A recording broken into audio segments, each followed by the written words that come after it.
Aking malunggay. Ayan, yung iba napakalaki ng lalaki ng mga dahon.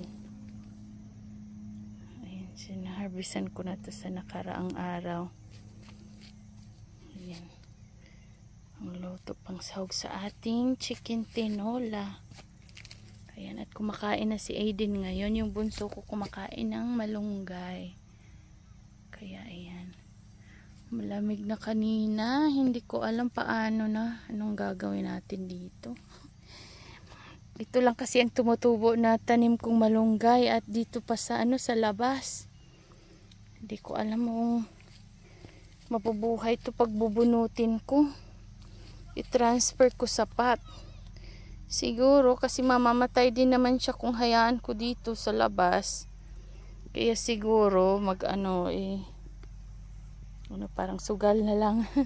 Pagka malamig na talaga, i-try ko na siyang bunutin at ilagay ko sa pot. Kasi yung mga nakapat ko, nasa loob na ng bahay. Ito di pa kasi ako sigurado kung mabubuhay itong yung malunggay ko sa pag-transfer ko. Mahaba na kasi siya. Hanggang balikat ko na ito.